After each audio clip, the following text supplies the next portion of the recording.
Σας ευχαριστώ πάρα πολύ που ήρθατε. Με τιμά η παρουσία σας. Έχω τους συμμαθητές μου, τους δασκάλους μου, τους καθηγητές μου, τους συνεργάτες μου, τους φίλους μου. Έχω όλους εδώ μπροστά. Το παιδί μου, τους ασθενείς μου, όλα, τα πάντα. Σας ευχαριστώ και πάλι που ήρθατε. Για τρίτη φορά σας ευχαριστώ και θέλω να απολαύσετε το βιβλίο όπως απόλαυσα και εγώ 2,5 χρόνια να το γράφω. Ξεκινάμε την βιβλιοπαρουσίαση και θέλω πρώτα απ' όλα να σας παρουσιάσω τον κύριο Μπούρα, τον Κώστα τον Μπούρα, που είναι φίλος μου, ο οποίος είναι συγγραφέας, ποιητής, καθηγητής, τα πάντα είναι. Καλησπέρα σας. Καλώς ήρθατε στην επίσημη πρώτη παγκόσμια παρουσίαση του νέου βιβλίου του συγγραφέα Χρυσόστομου Καλατζή με τίτλο «Το μυστήριο της οικίας του Μελισσουργού», που κυκλοφορεί από τις εκδόσεις Πεδίο Ελληνικά Γράμματα και απειλεί να μας προσκομίσει νέα στοιχεία για την υπόθεση του αιώνα. Θα δούμε ποιανού αιώνα, ποια στοιχεία και πόσο μπαγιάτικα είναι αυτά. Ξεκινάμε. Τώρα για να ρίξω την μπάλα, ξέρεις, για να ζεσταθούν τα πνεύματα, να προκαλέσουμε λίγο το κοινό κλπ. Δεν θα πω πολλά τώρα, επιφυλάσσομαι να τα πω όλα μετά και σας ορκίζομαι ότι δεν θα κρύψω λόγια. Θα ξεκινήσουμε λοιπόν με τον χαιρετισμό από τον εκδότη Πεδίου Ελληνικών Γραμμάτων, κύριο Παύλο Παπαχριστοφίλου. Ανεβείτε παρακαλώ στο βήμα.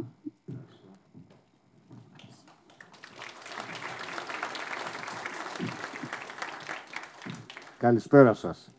Εκ μέρους των εκδόσεων Ελληνικά Γράμματα και Πεδίο, σας καλωσορίζουμε με μεγάλη χαρά στην πρώτη παρουσίαση του βιβλίου «Το μυστήριο της οικίας του Μελισσουργού» του Χρυσόστομου Καλατζή, το νέο μέλος της μεγάλης εκδοτικής οικογένειας των Ελληνικών Γραμμάτων. Για όσους δεν το γνωρίζετε, ο Χρυσόστομος Καλατζής δεν είναι μόνο ένας διακεκριμένος γιατρός και επιστήμονας. Σε αυτό έχω να ομολογήσω ότι και εγώ έχω εξεταστεί από τον Τόμι. Έχει περισσότερο. Αλλά είναι και ένας επιτυχημένος συγγραφέας. Έχει συγγράψει ήδη 2 μυθιστορήματα και είναι μεγάλη μας τιμή που επέλεξε τις εκδόσεις Ελληνικά Γράμματα για να εκδώσουμε μαζί το τρίτο του μυθιστόρημα που θα παρουσιάσουμε απόψε. Το μυστήριο της οικίας του Μελισσουργού, όπως αναφέρει ο Χρυσόστομος Καλατζής, αποτελεί ένα φόρο τιμής στους 2 μεγαλύτερους λογοτεχνικούς ερευνητές της γεραιάς Αλβιώνας. Δεν θα πω κάτι περισσότερο για την πλοκή του μυθιστορήματος για να σας αφήσω να το απολαύσετε, όπως ακριβώς το απολαύσαμε κι εμείς πριν ακόμα εκδοθεί. Το μόνο που θα μοιραστώ μαζί σας είναι να φροντίσετε να έχετε χρόνο όταν το ξεκινήσετε, γιατί θα παρασυρθείτε από τη γραφή και τις ανατροπές και δεν θα αφήσετε το βιβλίο μέχρι να φτάσετε στη λύση του μυστηρίου. Ο Χρυσόστομος Καλατζής λέει ότι το βιβλίο αυτό ολοκληρώνει ένα προσωπικό του στοίχημα, όνειρο ετών. Εγώ θα συμπληρώσω ότι το όνειρό του έγινε πραγματικότητα και το στοίχημα το κέρδισε, χωρίς καμιά αμφιβολία. Χρυσόστομε, καλοτάξτε το βιβλίο μας. Σας ευχαριστώ πολύ. Επόμενος χαιρετισμός από τον κύριο Γιώργο Τσούκαλη, Διευθυντή Πολιτιστικής Κληρονομιάς του Ομίλου UNESCO Πειραιώς και Νήσων. Παρακαλώ κύριε Τσούκαλη. Και τι καλύτερο, έτσι, να βραβευτώ τον κύριο Τσούκαλη.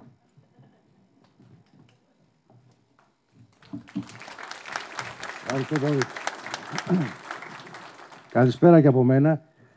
Είμαι εδώ σήμερα εκπροσωπώντας τον πρόεδρο της UNESCO Πειραιώς και Νήσων, τον κύριο Γιάννη Μαρονίτη, και γραμματέα της Παγκόσμιας Ομοσπονδίας των Ομίλων Αμερικής, Ευρώπης και Καναδά, ο οποίος θα ήθελε πάρα πολύ να είναι κοντά σας, αλλά υπάρχουν πάρα πολλές υποχρεώσεις, γιατί ο Όμιλος έχει δομές, έχει κοινωνικό φαρμακείο, παράλληλα είναι και πρόεδρος του International Action Art, ενός παγκόσμιου οργανισμού με έδρα την Ελλάδα. Ο Γιάννης ο Μαρονίτης, τον ξέρετε όλοι, είναι ένας άνθρωπος του πολιτισμού, ένας σεμνός υπηρέτης του πολιτισμού. Με έχει εξουσιοδοτήσει λοιπόν σαν διευθυντή της πολιτιστικής κληρονομιάς να βραβεύσουμε τον κύριο Καλατζή, τον Χρυσόστομο Καλατζή, για αυτό το υπέροχο βιβλίο το οποίο έχει γράψει. Δεν ήξερα ότι οι γιατροί είναι και συγγραφείς, αλλά σήμερα το διαπίστωσα και μάλιστα διαπιστώνω ότι δεν είναι το πρώτο βιβλίο. Επομένως, δεν θέλω να σας κουράσω, έχετε πάρα πολλά να ακούσετε. Να παρακαλέσω ένα φίλο που αγαπώ ιδιαίτερα, τον κύριο Ζουγανέλη, να δώσουμε την πλακέτα της UNESCO μαζί. Και αμέσως μετά, ο κύριος Ζουγανέλης θα απευθύνει χαιρετισμό. Γιάννης Ζουγανέλης.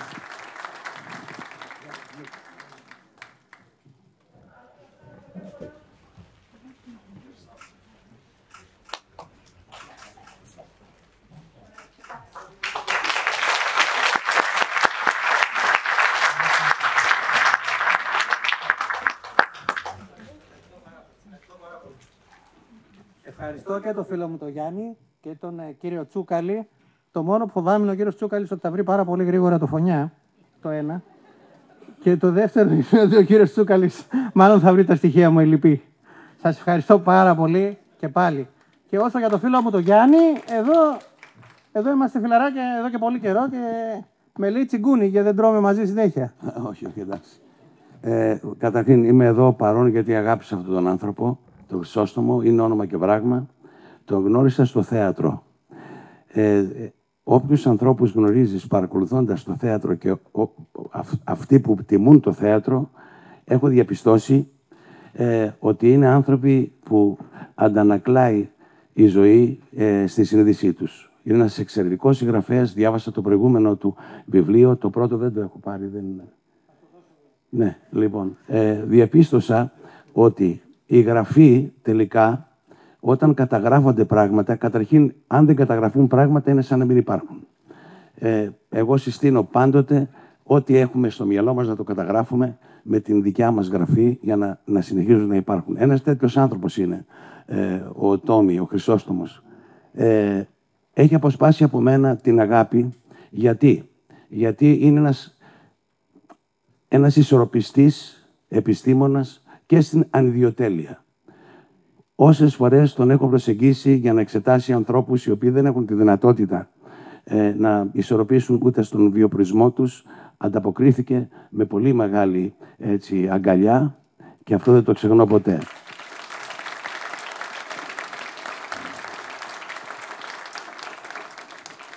Τώρα το θέατρο, επειδή τα τελευταία χρόνια βάλετε και εκφράζεται και από ανθρώπους οι οποίοι δεν είχαν ουσιαστική ποτέ σχέση με το θέατρο, αλλά μόνο με την δημοφιλία την οποία προσέγγισαν χωρίς να την αποσπάσουν και παρέμεναν μόνο στην δημοσιότητα, όπως βγήκε και ένας συνάδελφος και έλεγε διάφορα πράγματα στην τηλεόραση και επικοινωνήθηκε και στα site.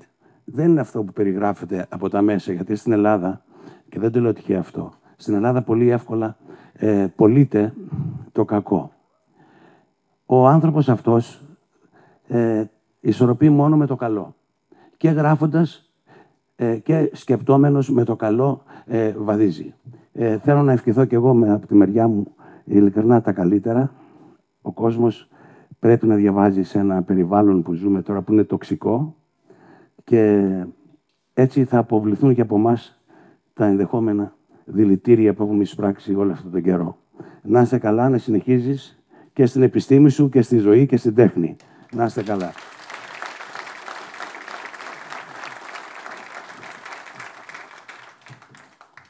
Ο Γιάννης με μεγάλωσε πρακτικά. Του το λέω, αλλά δεν θέλει να το παραδεχτεί. Αλλά όντως με μεγάλωσε. Το παραδέχεται. Τώρα το παραδέχεται γιατί είναι συγκινημένος γι' αυτό. Όπως βλέπετε στο πάνελ, έχω σχεδόν όλο το θέατρο. Και κάτω είναι ο κύριος Χατζάκης, ο διευθυντής του Εθνικού, ο Μάνος ο Βακούσης, εξαιρετικοί ηθοποιοί, καλλιτέχνες. Το θέατρο για μένα είναι πνοή ζωής.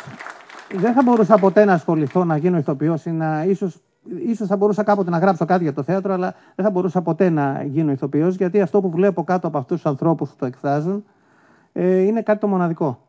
Δεν θέλω να ξεχνάτε όμως ένα πράγμα. Το σινεμά σε διασκεδάζει. Ένα ωραίο βιβλίο μπορεί να σε διασκεδάσει, μπορεί να σε κάνει να πετάξεις κάπου μακριά. Το θέατρο όμως είναι αυτό που σε κάνει καλύτερο άνθρωπο. Ευχαριστώ πολύ.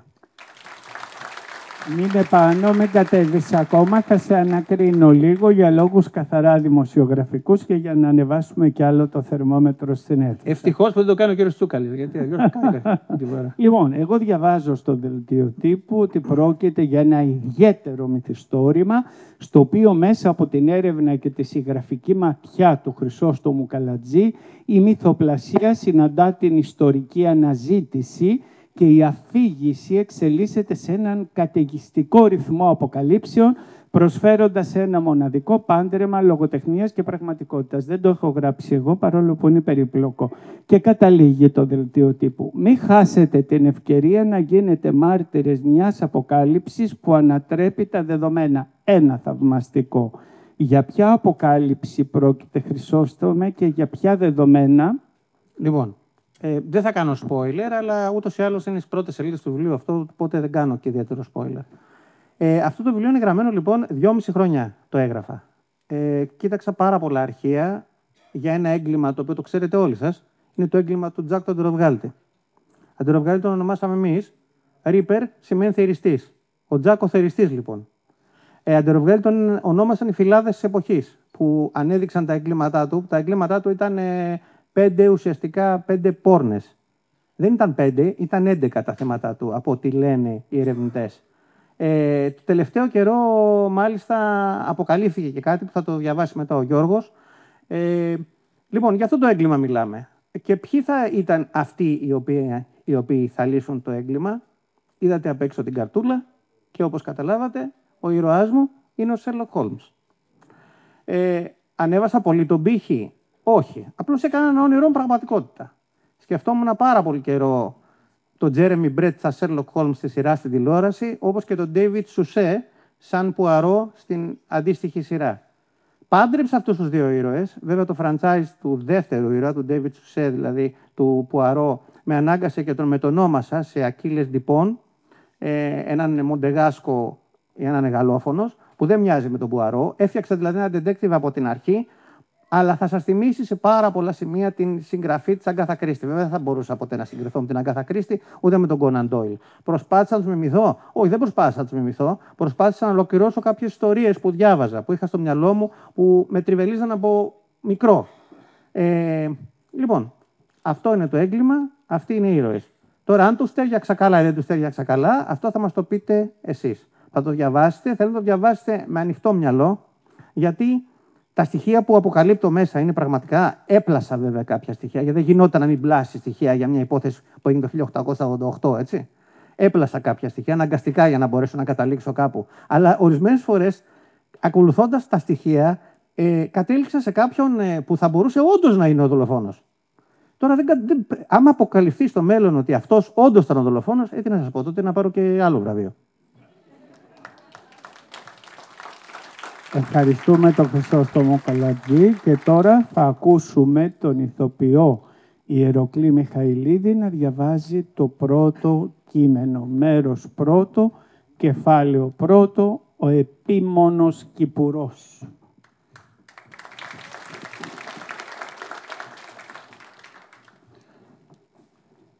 Ο επίμονος Κυπουρός. Ήταν ένα όμορφο πρωινό του Ιούνιου στο μικρό χωριό του Στάιλ Σεν Μέρι στο καταπράσινο Έσεξ. Ήταν άλλη μια Δευτέρα πρωί, μια πολύβου ημέρα, καθώς ο κεντρικός δρόμος του χωριού είχε γεμίσει από βιαστικούς ανθρώπους που ζουζούνιζαν σαν εργατικό μελίσιο. Ο ταχυδρόμος καλημέρισε τον Γαλατά, που μόλις είχε ολοκληρώσει την εργασία του και χαμογελούσε ικανοποιημένος.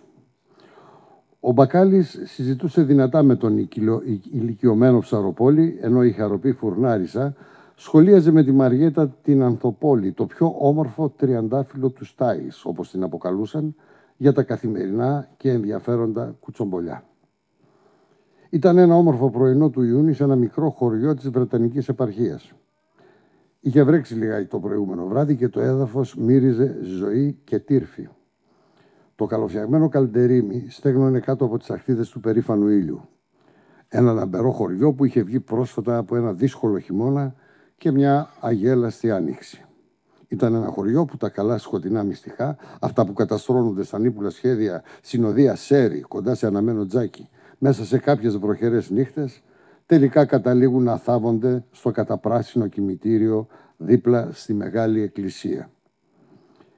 Η αγγλική εξοχή, αχ, αυτό το καταπράσινο όνειρο που στόλισε τα μελιστάλαχτα λόγια του Βάρδου, αλλά και στίγιωσε τις λέξεις μεθυσμένων από τον νέκταρ της ζωής ποιητών. Αρώματα και δροσιάς μίγουν μαζί για να γίνουν χρώματα σε καβαλέτα ονειροπόλων και τελικά να ξεπληθούν από τις ξαφνικές ζωογόνες βροχούλες της γυραιάς Αλβιώνος. Η φαινομενικά ήρεμη φύση πλάθει ανθρώπους κάθε είδους, ικανούς για το μεγαλύτερο καλό, αλλά και για το απόλυτο κακό. Μια αντισχυντή κατάσταση που η ανάγκη για ισορροπία οδηγεί τις περισσότερες φορές στη θετική δημιουργία και εξέλιξη. Κάθε χωριό, κάθε μικρή κοινωνία μοιάζει με σκακέρα ενός ατελείωτου παιχνιδιού μεταξύ του Θεού και του διαβόλου, μιας παρτίδας σαν βγαλμένης μέσα από ιρλανδικούς μύθους. Το μικρό Στάιλ Σεντ Μέρις δεν αποτελούσε λοιπόν καμία εξαίρεση.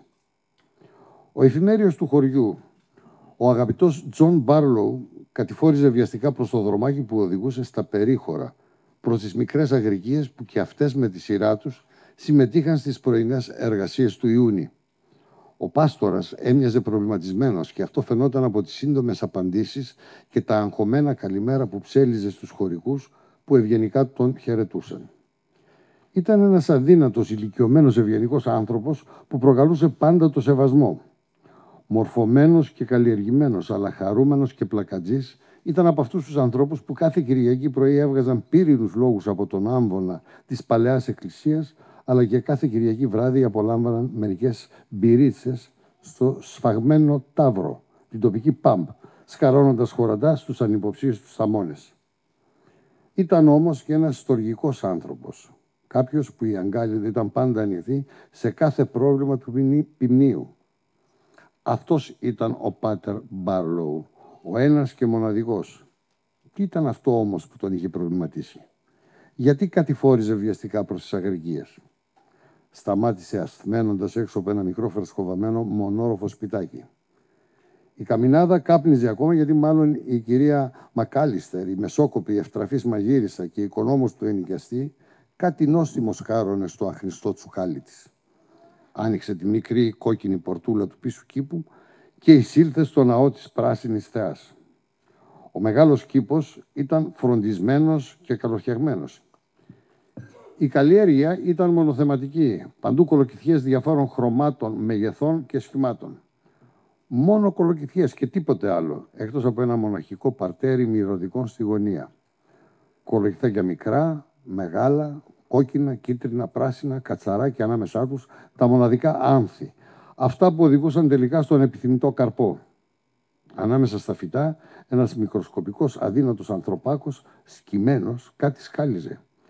Ήταν ντυμένος με τα ρούχα της αγγλικής εξοχής, κατάλληλα για αγροτικές εργασίες, που όμως ήταν τόσο μα τόσο καθαρά. Έμοιαζε σαν να αποτελούσε ένα μοντέλο από αυτά τα περιοδικά που διαφημίζουν ρούχα.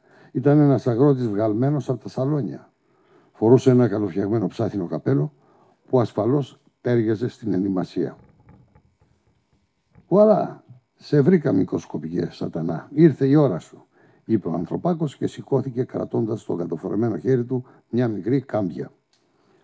«Πάλι γκρινιάζεις, φίλε μου. Η αγγλική εξοχή θέλει υπομονή και επιμονή. Εδώ σε αυτόν τον παράδεισο της κολοκύθας που σκάρωσες, μια μικρή κάμπια αναζητεί τη θέση της».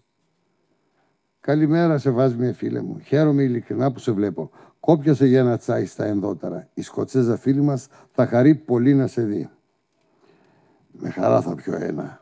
Ήρθα σχεδόν τρέχοντας για να σου πω τα νέα, τα εξαιρετικά νέα που θα κεντρήσουν την προσοχή σου».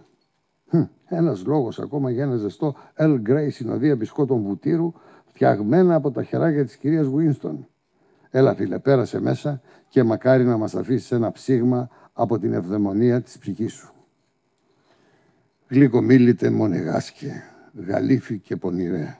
Πότε θα έρθεις στην εκκλησία επιτέλους?» ρώτησε χαροπά ο εφημέριος. «Μα ξεχνάς ότι βαφτίστηκα καθολικός, μοναμή. Ο Θεός είναι ένας και κατοικεί στις ψυχές και στις πράξεις μας». «Πόσο σοφά λόγια. Ίσως θα πρέπει να επισκεφτώ τελικά την κυριακάτικη λειτουργία, σεβαστέ πάστορα». Ένα μικρό χαμόγελο στόλιζε το γεμάτο γωνίες πρόσωπο του ανθρωπάκου, όπως μετέφερε ευλαβικά τη μικρή κάμπια έξω από τον κήπο. Ακούμπησε το μικρό λέμαργο ζωέφυγο επάνω σε ένα λουλούδι στην άκρη του δρόμου και ψιθύρισε κάτι στα γαλλικά. Ήταν μια ευχή για καλό δρόμο που καθημερινά ψιθύριζε η τρυφερή μητέρα όταν έφευγε για το σχολείο. Κοίταξε τον ουρανό και ένα μικρό άτακτο συννεφάκι σάλπαρε στο απέραντο γαλάζιο, ένα κάτασπρο προβατάκι σε αυτό το λιβάδι του Θεού, σκέφτηκε και χαμογέλασε. Ίσως η μητέρα να το χαιρετούσε από εκεί ψηλά. Ο χαμογελαστός ανθρωπάκος έβγαλε τα γάντια και οδήγησε ευγενικά τον μπάστορα προς τα ενδότερα. «Bienvenue, mon ami». «Ασίλ, καλέ μου φίλε, ανυπομονώ να στα πω όλα». «Όλα θα τα πεις και ο Ασίλ Ντιπον θα σε ακούσει με προσοχή».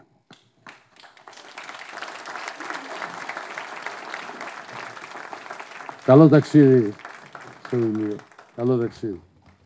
Σ' αγαπάμε πολύ, Τόμι. Και είναι αμοιβαίο. Κύριε Μπούρα, ανάκριση στη συνέχεια. Λοιπόν, να ρωτήσω λοιπόν πώς αυτή η μεταμυθοπλασία, έτσι λέγεται επιστημονικά, προέκυψε, ήταν επιστημονική ανάγκη ενός ερευνητή, ήταν η ανάγκη ενός μυθοπλάστη δεινότατου, γιατί είναι το τρίτο σας βιβλίο. Το πρώτο ήταν «Το δέντρο του Λαέρτη», εκδόσεις Λιβάνι, Απρίλιος 2016, 224 σελίδες. Το δεύτερο ήταν «Ο γελαστός ρινόκερος» που το γράψατε μαζί με τον Βαγγέλη Τσουράπα, είναι πραγματικό πρόσωπο, εκδόσεις Δρόμων, Αθήνα, Μάρτιος 2021, σελίδες 192. Είχα το προνόμιο να τα διαβάσω όλα πριν καν τυπωθούν και να τα παρουσιάσω μετά και να κάνω και βιβλιοκριτικές. Βλέπω λοιπόν μία εξέλιξη. Το πρώτο ήταν περισσότερο αρχαιογνωστικό, γιατί από ό,τι μου είπατε η μητέρα σας είναι φιλόλογος, ιστορικός αρχαιολόγος. Το δεύτερο ήταν ακόμα πιο προχωρημένο και μεταμοντέρνο, γιατί είναι δύσκολο δύο συγγραφείς και μάλιστα νεοέλληνες να συνεργαστούν σε ένα βιβλίο, είναι σχεδόν απίθανο. Και τώρα ξαφνικά φεύγουμε από τα ελληνικά χωρικά ύδατα και από τον αρχαιογνωστικό αποκρυφισμό και το νεοελληνικό μυστήριο και πάμε σε μια πασίγνωστη ιστορία, στον πρώτο serial killer της σύγχρονης εποχής που μονοπόλησε 1,5 αιώνα και παραπάνω τα φώτα της δημοσιότητας. Πώς προέκυψε αυτή η μετάβαση και η ωριμότητα, η συγγραφική και η λογοτεχνική σε κάτι τόσο αναγνωρίσιμο και τόσο διεθνές, και πού έγκυται η πρωτοτυπία της συνεισφοράς, η ανάγκη της συνεισφοράς σε κάτι ήδη δουλεμένο από πολλούς. Ωραία ερώτηση, πολύ ωραία ερώτηση. Πριν από την ερώτηση όμως θα ήθελα να κάνω μια αναφορά, να ευχαριστήσω κάποιους ανθρώπους πάλι. Θέλω να ευχαριστήσω αυτούς που ήταν το test group μου. Το test group μου τι είναι? Είναι όταν γραφόταν το βιβλίο, τους έδιναν τα κεφάλαια και το διαβάζαν. Και είναι η φίλη μου η Ειρήνη, η φίλη μου η Χριστίνα, ο φίλος μου ο Νίκος που δεν ξέρω που είναι, ο φίλος μου ο Νίκος και η φίλη μου η Ευγενία. Αυτοί οι άνθρωποι ήταν οι άνθρωποι, μαζί με άλλον έναν άνθρωπο, που όταν το τελείωσα μου είπε «Φιλαράκο, είμαι πολύ περήφανος για σένα». Ο κύριος που κάθεται δίπλα στον κύριο Μιχαηλίδη, ο κύριος Θεαδαρέσης. Αυτούς τους ανθρώπους θέλω να τους ευχαριστήσω, γιατί χωρίς αυτούς δεν θα μπορούσα να είχα γράψει το βιβλίο. Λοιπόν, το πρώτο μου βιβλίο, λοιπόν, το δέντρο του Λαέρτη, ήταν ένα όνειρο μιας ιστορίας που μου έλεγε η μάνα μου όταν ήμουνα, η μητέρα μου, όταν ήμουνα μικρός, και εγώ μεγάλωσα με ιστορίες γύρω από τον Όμηρο, σαν παραμύθια στο κρεβάτι μου. Ήταν ένα όνειρο, λοιπόν, που βγήκε από εκεί. Άρα το οφείλω στη μητέρα μου. Το πρώτο. Το δεύτερο βιβλίο, λοιπόν, ήταν μια επιθυμία ενός άλλου ανθρώπου. Ενός ανθρώπου που δυστυχώς πέθανε. Και αυτός ο άνθρωπος είχε αφήσει κάτι μισοτελειωμένο. Οπότε η σύζυγός του μου το έφερε και μου είπε, επειδή του έτσι άρεσε πάρα πολύ το δέντρο του Λαέρτη, αν μπορούσα να το ολοκληρώσω. Μου πήρε 2,5 χρόνια να το ολοκληρώσω για να μπω μέσα στις λέξεις του. Νομίζω ότι αυτός από ψηλά, θα μας βλέπει σίγουρα και θα γελάει τώρα, νομίζω ότι έκανα καλή δουλειά. Όμως πού το όφιλα αυτό? Το όφιλα στο μικρό μου το γιο.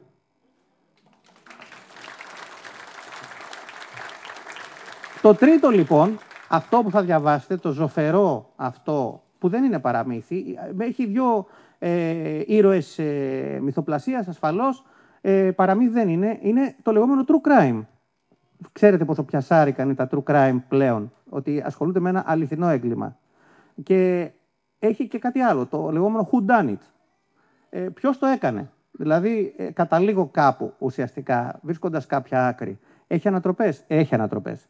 Θα το ευχαριστηθείτε. Θα το ευχαριστηθείτε. Θα σας αρέσει πάρα πολύ να το διαβάζετε στην παραλία. Πάρα πολύ. Με τον καφέ σας το πρωί. Ακόμη περισσότερο. Αλλά θέλω να σας πω τι είναι αυτό. Αυτό είναι το δικό μου όνειρο. Γιατί είναι το δικό μου όνειρο. Ειλικρινά σας λέω, ειλικρινά, μέσα από το μυαλό μου άκουγα μια μουσική να παίζει. Μονίμως. Αυτή η μουσική που έπαιζε με δαιμόνιζε στην κυριολεξία. Και είπα να τη βγάλω σε λέξεις. Ήταν μια πολύ γνωστή σε κάποιους από εσάς που είστε παραπάνω από 45 χρονών μουσική.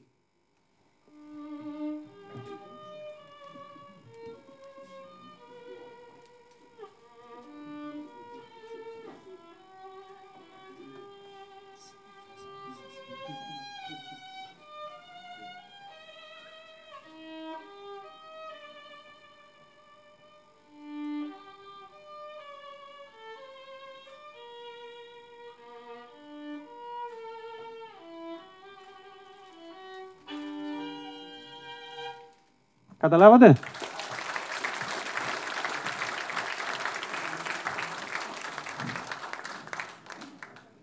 Ο ηθοποιός Γεράσιμος Σκεδαρέσης θα διαβάσει το επόμενο απόσπασμα, μέρος δεύτερο, κεφάλαιο 8, βιρτουόζος. Ακούσαμε ήδη έναν βιρτουόζο. Λονδίνο, 25 Οκτωβρίου 1888. Ένας μοναχικός άντρας απολαμβάνει την πρωινή θέα του δρόμου πίσω από την ασφάλεια του παραθύρου του. Άμαξες και λεωφορεία περνάνε στην πολυσύχναστη οδό, ενώ οι καταστηματάρχες ετοιμάζουν πίσω από τις βιτρίνες την πραμάτια τους. Ο κύριος Χουσέιν, ο Αιγύπτιος καπνοπόλης, τακτοποιεί τις ευαίνινες πίπες προσεκτικά, ενώ ένα από τα χαμίνια του δρόμου τον κοροϊδεύει δείχνοντας τη γλώσσα και τρέχει μακριά όταν διαπιστώνει πως ο αστυνομικός της γειτονιάς πλησιάζει για να το τιμωρήσει με μερικές ξυλιές. Ο κύριος Χουσέιν, μέσα από τη βιτρίνα, σηκώνει τα χέρια ψηλά σαν να παραδίνεται στην έλλειψη σεβασμού σε αυτή την πόλη. Στη γωνία ο μικρός Τίμι Τζόουνς έχει σχεδόν ξεπουλήσει με την πρωινή έκδοση των Times.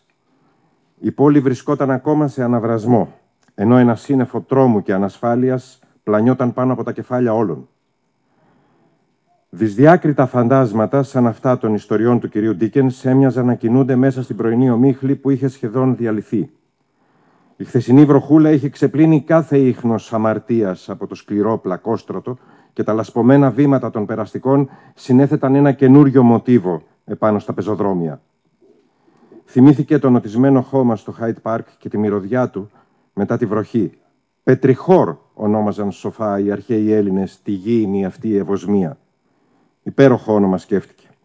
Αλλά η σκέψη γύρισε γοργά και πάλι στο δρόμο και στα 1000 διαφορετικά συμβάντα που η οξυδερκή σώρασή του παρατηρούσε να συμβαίνουν ταυτόχρονα.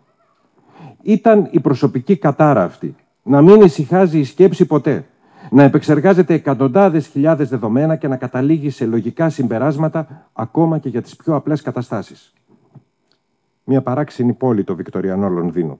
Κατάμαυρο από τους καπνούς και τα εργοστάσια, με τους δρόμους να μυρίζουν ούρα και σβουνιές αλόγων, ενώ τα ζωφερά σοκάκια να αποπλέουν θλίψη, φτώχεια και παρακμή.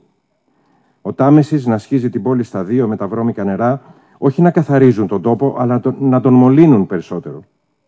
Ήταν η ιδανική σκακέρα για ένα διαταραγμένο τέρας, ένα μίασμα της ανθρώπινης ύπαρξης που με το κοφτερό του ξηράφι χάραξε αιματοβαμμένα αριάκια τρόμου.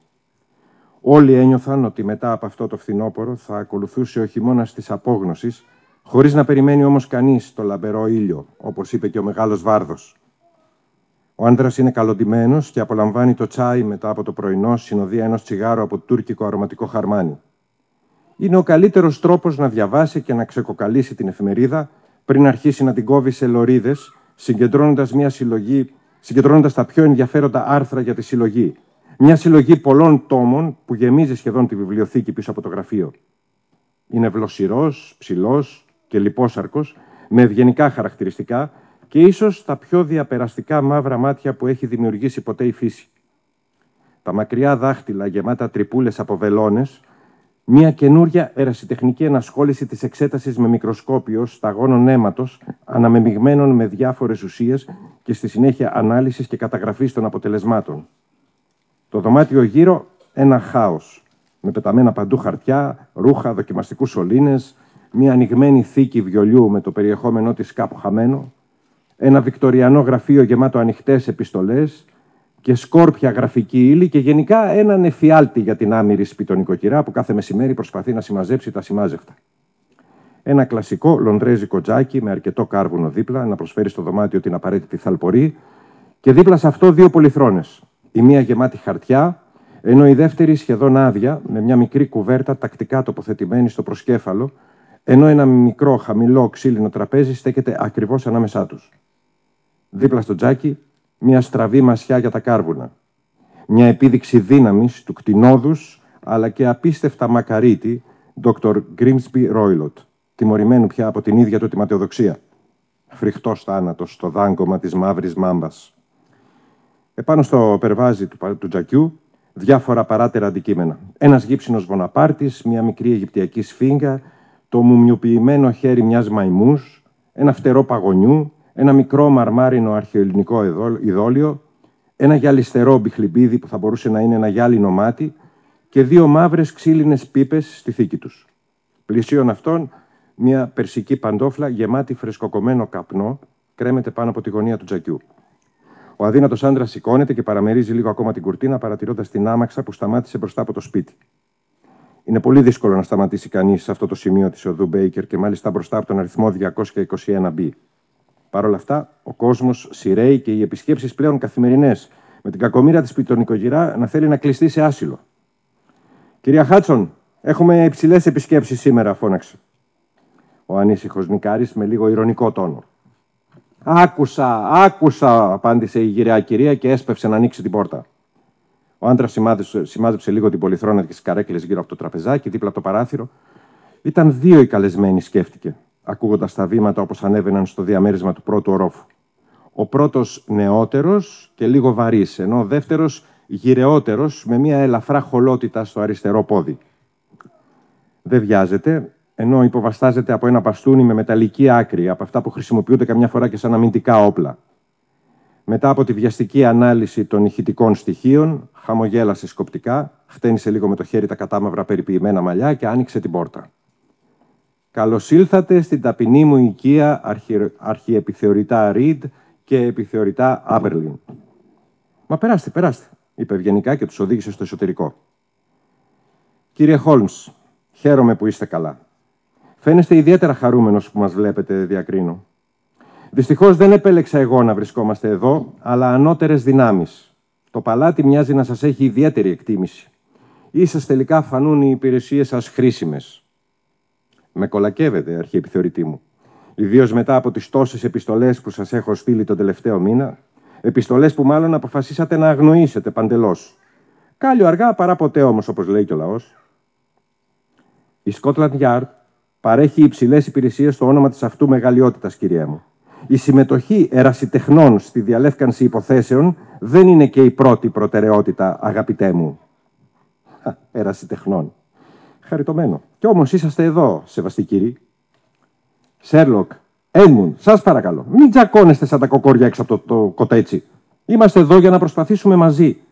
Δέστο σαν μια χειρονομία φιλίας, σε παρακαλώ, καλέ μου φίλε. Δεν θα ήθελα να φανούμε απελπισμένοι, αλλά δυστυχώς είμαστε. Στηρίζομαι στην κατανόησή σου και ευελπιστώ για βοήθεια.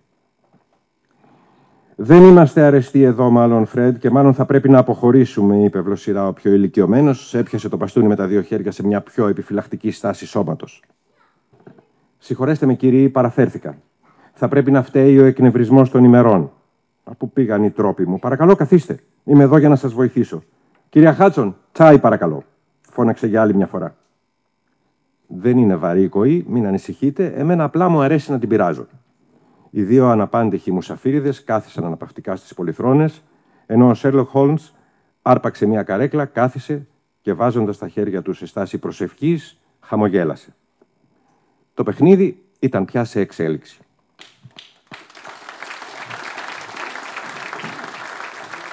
Να πω μια παρατήρηση μόνο, καλοτάξιστο καταρχάς το βιβλίο και εύχομαι τα καλύτερα. Εκτός όλων των άλλων που είναι ο Τόμ, είναι και ένας πολύ ιδιαίτερος διεισδυτικός κριτικός θεάτρου και ερμηνεών κλπ. Με έχει εκπλήξει πάρα πολλές φορές με τις κριτικές του. Το κάνει και ερασιτεχνικά, ίσως κάποια στιγμή και επαγγελματικά, δεν ξέρω. Αλλά κάνει πραγματικά πολύ ουσιαστικές και σοβαρές κριτικές. Επίσης, είμαστε και οι δύο λάτρεις των αστυνομικών και οι δύο λάτρεις των εγγλέζικων αστυνομικών και οι δύο λάτρεις των Εγγλέζων ηθοποιών. Έχουμε πάρα πολλά κοινά. Με ξέρει πάρα πολύ καλά, μέσα και έξω. Και το ξέρω κι εγώ.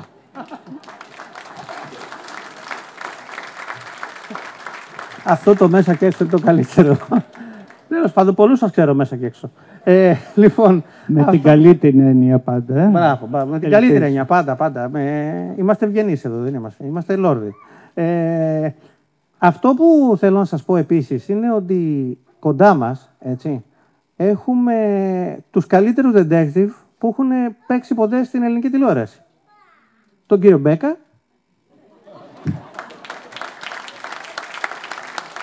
Και το Χρόνι που παίζει ακόμα.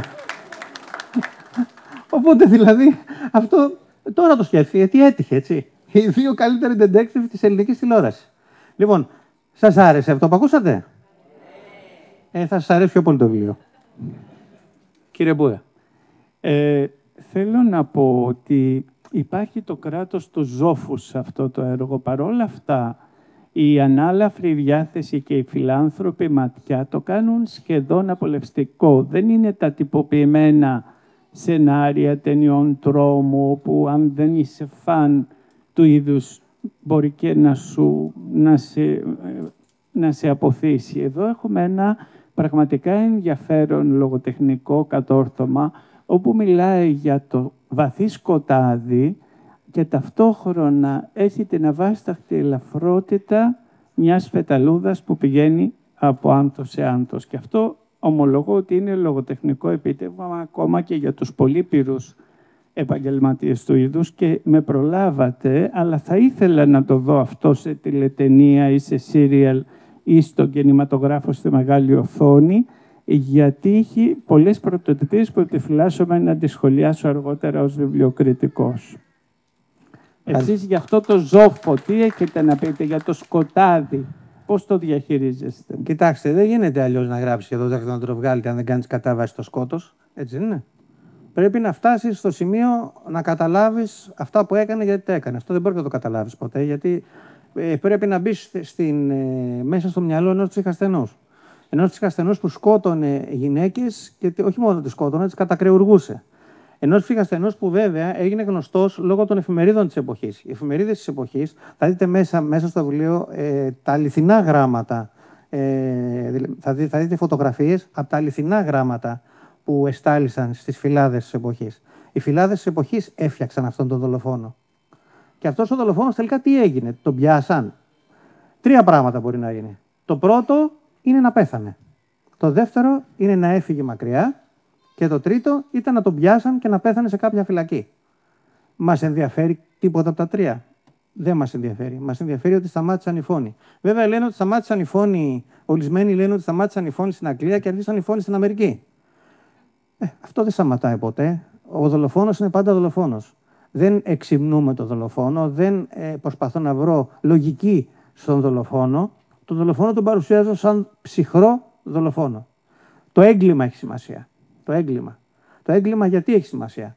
Γιατί 2 λαγωνικά του επίπεδου του Αχιλλέα Ντιπών και του Σέρλοκ Χόλμς ασχολήθηκαν με αυτό και βρήκανε άκρη σε αυτό. Όλα τα άλλα είναι η ιστορία που θα διαβάσετε. Όμως, αν δεν κάνεις κατάβαση στο σκότος, δεν γίνει τη δουλειά. Και το σημαντικότερο είναι ότι όταν κοιτάς την Άβυσσο, έτσι, αυτό που δεν ξεχνάς ποτέ είναι ότι και η Άβυσσο σε κοιτάει, όπως είπε ο Καζαντζάκης. Ευχαριστώ.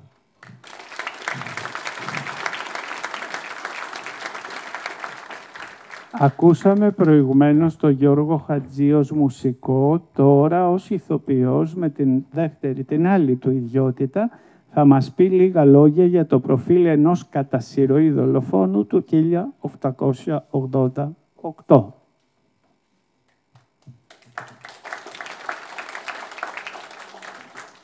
Λίγα λόγια για το προφίλ ενός κατά συρροή δολοφόνου του 1888. 5 θύματα. 5 ιερόδουλες στο Whitechapel του Λονδίνου σε διάστημα 2 μηνών. 5 θύματα κατακαιουργημένα ή μήπως 9 ή μήπως 11. Πρώτο θύμα. Mary Ann Nichols. Βρέθηκε δολοφονημένη στις 31 Αυγούστου του 1888. Δεύτερο θύμα. Annie Chapman. 8 Σεπτεμβρίου του 1888. Τρίτο θύμα. Elizabeth Stride. 30 Σεπτεμβρίου του 1888. Τέταρτο θύμα. Catherine Eddowes. Βρέθηκε και αυτή δολοφονημένη στις 30 Σεπτεμβρίου του 1888, το ίδιο βράδυ. Πέμπτο θύμα. Mary Jane Kelly. Βρέθηκε δολοφονημένη στις 9 Νοεμβρίου του 1888. Ο δολοφόνος, που ονομάστηκε Jack the Ripper ή Jack ο Θεριστής, αντεροβγάλτης σε ελληνική παράφραση, παραμένει μέχρι σήμερα άγνωστος. Το 1988, ο John Douglas, επιβλέπων ειδικός πράκτορας του FBI και πρωτοπόρος στην ανάλυση εγκληματικών συμπεριφορών, συνέταξε ένα ψυχολογικό προφίλ του Jack του αντεροβγάλτη, βασισμένο σε ιστορικά στοιχεία των εγκλημάτων του 1888 στο Λονδίνο. Η ανάλυση αυτή δημοσιεύτηκε στο πλαίσιο της σειράς The Vault του FBI και είναι διαθέσιμη στο κοινό μέσω του επίσημου ιστότοπου του οργανισμού. Κύρια σημεία του προφίλ του FBI. Πρώτον, δημογραφικά χαρακτηριστικά. Άνδρας, λευκός, ηλικίας μεταξύ 28 και 36 ετών. Άγαμος, πιθανώς κοινωνικά απομονωμένος. Κατοικούσε στην περιοχή του Whitechapel ή Spitalfields, κοντά στα σημεία των εγκλημάτων. Δεύτερον, ερευνούμε και εξετάζουμε το ψυχολογικό υπόβαθρο. Πιθανή απουσία πατρικής φιγούρας και παρουσία κυρίαρχης μητέρας κατά την παιδική ηλικία. Ενδείξεις ψυχοπαθολογίας με έμφαση σε σεξουαλικά κίνητρα και τελετουργικά στοιχεία στα εγκλήματα. Τρίτον, συμπεριφορά κατά και μετά τα εγκλήματα. Επιθέσεις με ευνηδιαστικό τρόπο, blitz attacks, σε ώρες χαμηλής κίνησης, κυρίως Παρασκευή έως Κυριακή, τις πρώτες πρωινές ώρες. Επιστροφή σε σκηνές εγκλήματος ή πιθανά επισκέψεις σε τάφους των θυμάτων για να ξαναζήσει τα εγκλήματα. Δεν αναμενόταν να αυτοκτονήσει μετά τα εγκλήματα, πιθανή διακοπή λόγω κινδύνου αποκάλυψης ή σύλληψης για άλλο αδίκημα. Τέταρτον, ανάλυση σκηνών εγκλήματος. Απουσία σεξουαλικής επίθεσης, αλλά παρουσία μεταθανάτιας ακροτηριαστικής βίας. Αφαίρεση εσωτερικών οργάνων, υποδηλώνοντας βασικές ιατρικές ή ανατομικές γνώσεις. Επιλογή θυμάτων με βάση την ευκολία πρόσβασης και την ευαλωτότητά τους. Περνάμε τώρα στις νεότερες εξελίξεις. Το 2025 ο ιστορικός Russell Edwards ισχυρίστηκε ότι ταυτοποίησε τον Τζακ τον αντεροβγάλτη ως τον Άρον Κοσμίνσκι. Πρόκειται για έναν Πολωνό μετανάστη και κουρέα που ζούσε στο Whitechapel χρησιμοποιώντας ανάλυση DNA από μαντίλι που βρέθηκε στη σκηνή του εγκλήματος της Catherine Eddowes. Ωστόσο, η μέθοδος και τα αποτελέσματα της ανάλυσης αυτής έχουν αμφισβητηθεί από την επιστημονική κοινότητα. Η ανάλυση του DNA περιέλαβε απογόνους του πιθανού θήτη, ενώ δεν επιτράπηκε η εκταφή του ιδίου από τους συγγενείς. Η πιθανότητα, ωστόσο, θεωρείται αξιόλογη συζητήσεως. Τελικά, ήταν ο Πολωνός μετανάστης ο Τζάκ ο αντεροβγάλτης. Η συνέχεια επί του κειμένου του βιβλίου του κυρίου Τόμι. Καλοτάξιδο και από μένα. Να πούμε ότι το 1988, όταν δημοσιεύτηκε η έρευνα του πράκτορα του FBI, John Douglas, ήταν και η χρονιά που είδαμε την ταινία στους κινηματογράφους και επανέφερε τον μύθο, ενώ πριν το 2025 και τις πρόσφατες ανακαλύψεις κυκλοφόρησε ένα βιβλίο, κυκλοφορεί και στα ελληνικά από τις εκδόσεις Νεφέλη, τον Evans, Stewart και Skinner Keith, Τζάκ ο αντεροβγάλτης, γράμματα από την κόλαση, μετάφραση Τσούγκο Σπύρος, μια βιογραφία.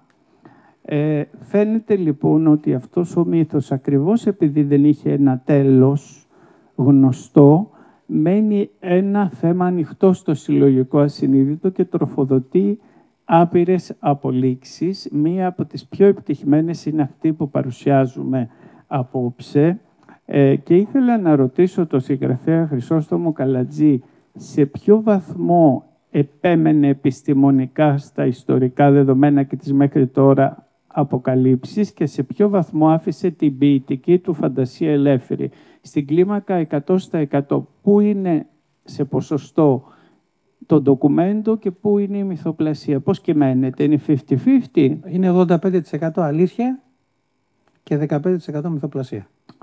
Ευχαριστώ για την ακριβή απάντηση. Όμως θέλω να σας πω και κάτι άλλο.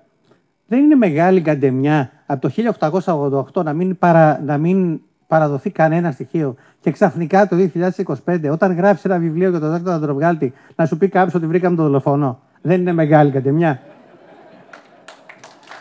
Δηλαδή είναι τεράστια καντεμιά.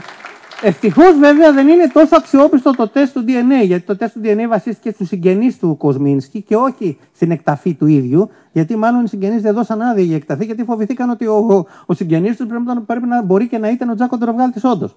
Αλλά θέλω να σας πω δηλαδή πόσες πιθανότητες έχει να συμβεί αυτό το πράγμα και γιατί έπρεπε να συμβεί σε μένα. Δηλαδή όταν διάβασα την εφημερίδα ότι βρήκαμε τον Τζάκ Ανδροβγάλτη, έλεγα γαμώτο σε μένα έπρεπε να συμβεί. Συγγνώμη για την έκφραση. Εγώ να χαριτολογήσω λίγο και να πω ότι ο χειρούργος και ο κακούργος τονίζονται στην παραλίγουσα. Ευτυχώς ο κύριος Αλεπάς που είναι εδώ δεν είναι και ο κύριος Σταύρου, δεν είναι Τζάκο Ανδροβγάλτης. Το σωστό είναι χειρουργός, δεν είναι χειρούργος. Και τώρα ας ακούσουμε με τη βελούδινη φωνή της κυρίας Μάλφα ένα κείμενο που γράφτηκε ειδικά για την περίσταση. Είναι η φωνή ενός φαντάσματος, μιας γυναίκας που έμενε στην ιστορία ως το 4ο θύμα του Τζακ του Θεριστή. Πριν αρχίσετε λοιπόν να διαβάζετε το βιβλίο, ακούστε την πέση.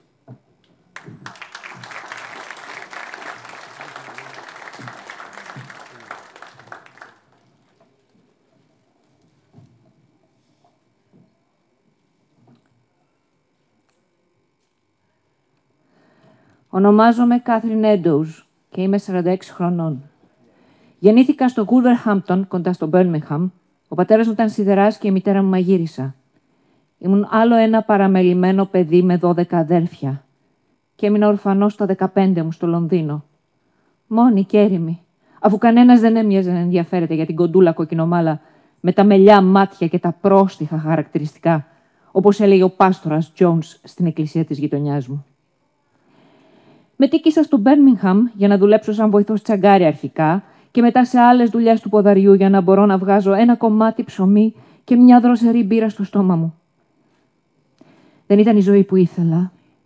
Που και που ξέχναγα τη φτώχεια μου με κανένα ποτηράκι.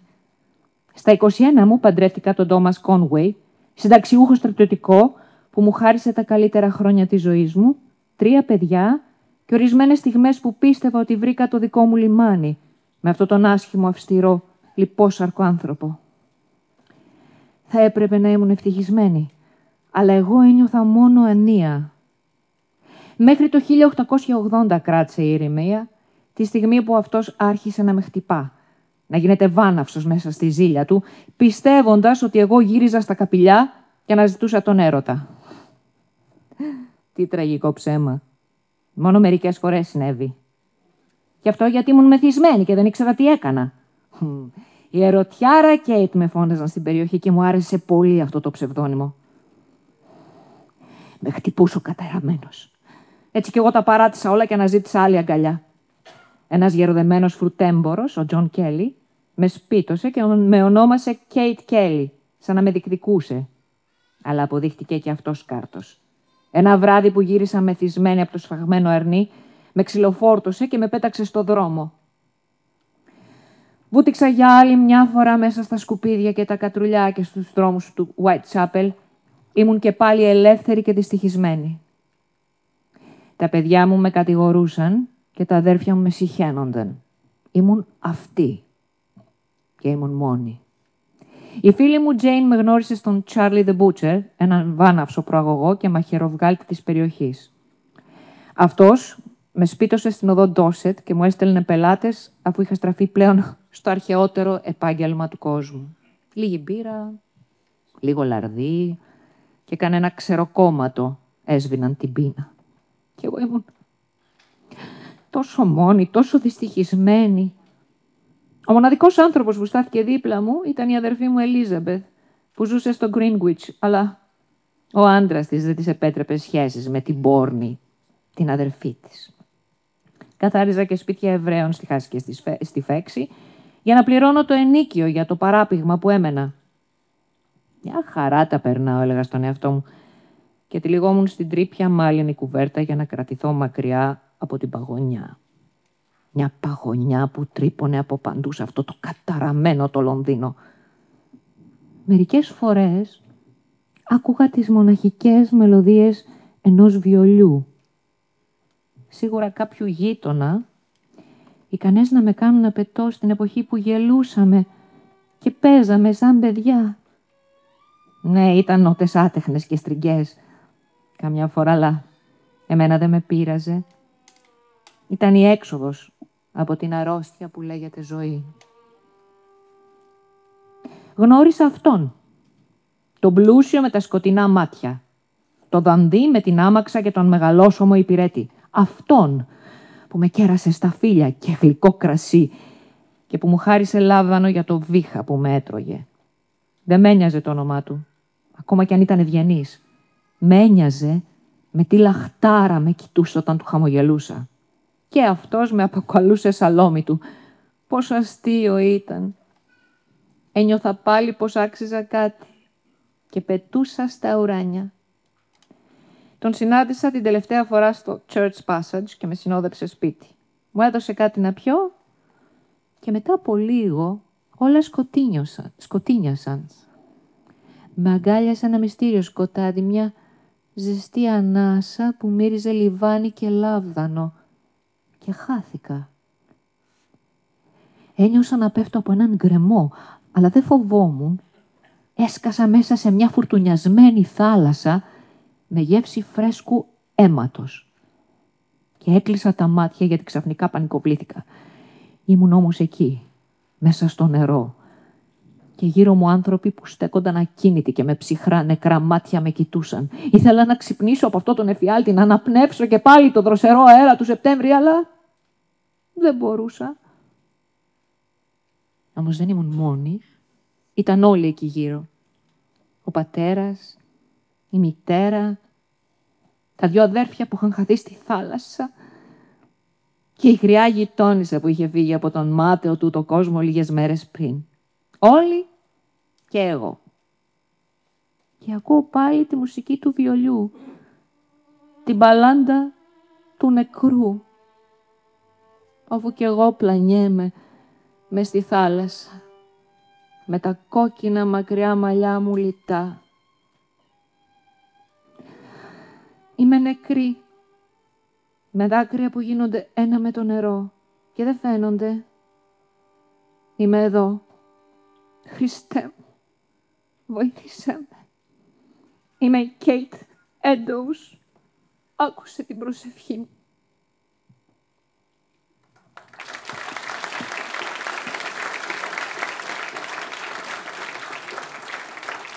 Αριστουργηματικό κείμενο, τέλεια ερμηνευμένο από μια μεγάλη ηθοποιό που μας τιμάμε την παρουσία της. Και για να αποφορτήσω λίγο αυτό που μου συμβαίνει, ναι, και εγώ έχω εξεταστεί από τον Τόμι.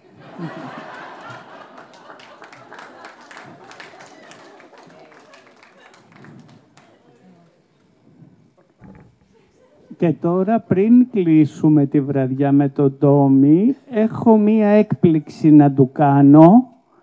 Τρώμαξε τώρα, έπεσε λίγο η πίεση. Θα πονέσω. Μάνος Βακούσης σε ρόλο guest star. Νομίζω πόσο τυχεροί μπορεί να είμαστε. Έτσι, δύο μαγευτικές φωνές, της Μπέσης και του Μάνου. Τι άλλο μας λείπει. Ο αγαπημένος μου Μάνος. Είναι ένας ηθοποιός που με εκπλήσει κάθε φορά, γιατί ξέρει πολλά ποίηματα απ' έξω. Δεν ξέρω τι θα πει, θα εκπλαγώ κι εγώ σίγουρα. Θέλω να πω ότι ζήλεψα, γιατί ο Τόμι δεν μου έδωσε να διαβάσω κάτι, αλλά επειδή θεωρώ ότι πέρα από ότι είναι ένας πολύ σπουδαίος λογοτέχνης, συγγραφέας, είναι και κάτι ακόμα πιο σπουδαίο. Και άνθρωπος, όπως είπε και ο Γιάννης Ζουγανέλης, αλλά το άλλο που με κάνει να με ελκύει κοντά του είναι η ποίησή του. Έτσι λοιπόν στις κάποιες νυχτερινές συναντήσεις μας, αφού με είδε στο θέατρο, ψιθυρίζαμε λέξεις. Θα σας πω λοιπόν μετά πήρα εγώ αυτές τις λέξεις και θα ακούσετε αυτό που θα ακούσετε. Ωραία που πέφτει πάνω μου αυτή η παλιά βροχή. Και πόσο αυτός ο παιδικός χειμώνας με ζεσταίνει. Το πιο όμορφο και το πιο καλό είναι εκείνο που πεθαίνει. Είμαστε σαν σε μια άγνωστη, παράξενη εποχή, που γνωριζόμαστε νεκροί και ζούμε πεθαμένοι. Ωραία που πέφτει πάνω μας αυτή η παλιά βροχή. Ραντίζω το δρόμο με το αγίασμα του αίματός μου. Τα λουλούδια στα πεζοδρόμια σπάζονται ταράκι των ρούχων μου. Ο ήλιος θα χορέψει χιλιάδες φορές γύρω από την κόρη. Σιωπή. Το σύμπαν κοιμάται, έχοντας ακουμπήσει πάνω στο πέπλο του το τεράστιο αυτί του, γεμάτο από τα τσιμπούρια των άστρων. Ευχαριστώ, Τόμι.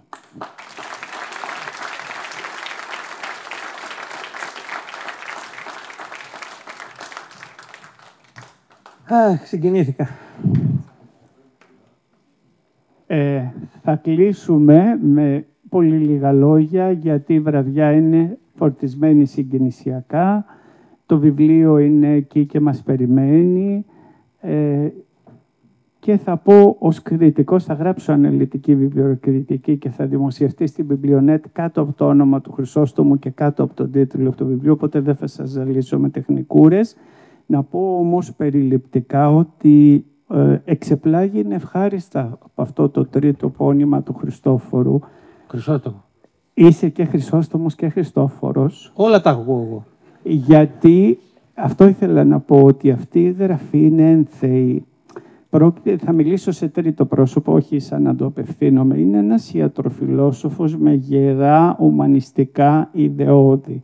Είναι φιλάνθρωπος όχι γιατί επέλεξε αυτό το δύσκολο επαγγελματικό έργο που δεν είναι καθόλου απλό και σίγουρα είναι πόδινο.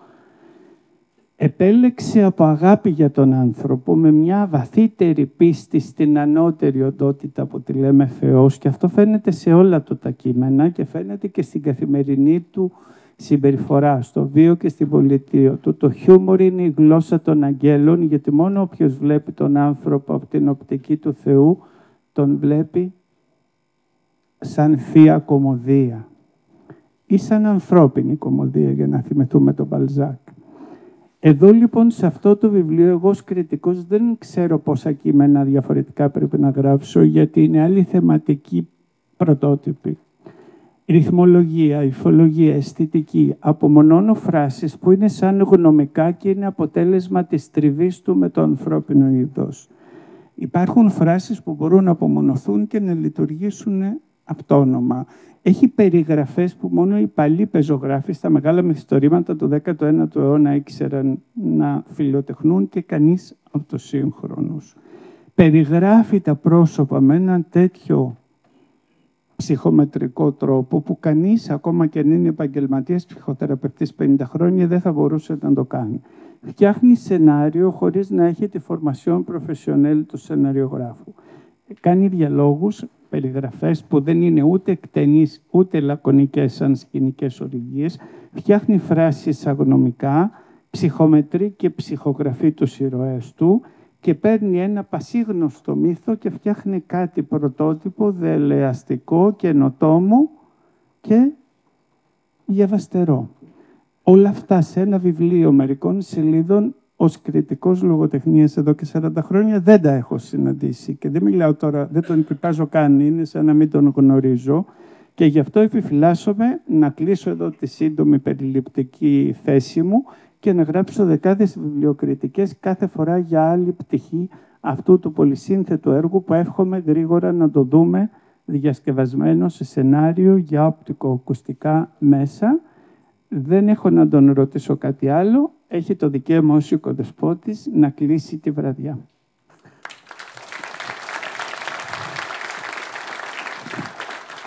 Δεν θα σας κουράσω άλλο. Θέλω να ευχαριστήσω και πάλι εσάς που ήρθατε όλους. Κάποιες ξεχωριστές ευχαριστίες στην UNESCO για ένα μεγάλο χειροκρότημα και στη φίλη μου την Αμάντα. Στον αγαπημένο μου κύριο Ανδρέα Πλεμένο, το Γενικό του Νοσοκομείου, ο οποίος μας έδωσε αυτή την αίθουσα και τον ευχαριστώ πάρα πολύ από καρδίας. Το φίλο μου τον κύριο Κιζάρη, τον πρώην Γενικό του Νοσοκομείου, τον οποίο αγαπάω πάρα πολύ. Και ασφαλώς σε όλους εσάς. Αλλά θα ήθελα τελευταία να ευχαριστήσω τους φίλους μου, δεν λέω τους ηθοποιούς, είναι φίλοι μου.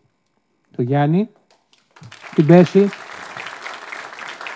τον Γεράσιμο, τον Γιώργο, τον Ιεροκλή και ασφαλώς τον Κώστα, που για άλλη μια φορά μας θύμισε με την παρουσία του και με τη βοήθειά του. Σας ευχαριστώ πάρα πολύ από καρδίας και θα υπογράψω ό,τι θέλετε, όσες λέξεις θέλετε. Ευχαριστώ πολύ. Θα υπογράψει δεκάδες αντίτυπα στα 12 το 13ο δωρεάν. Δωρεάν, ακριβώς.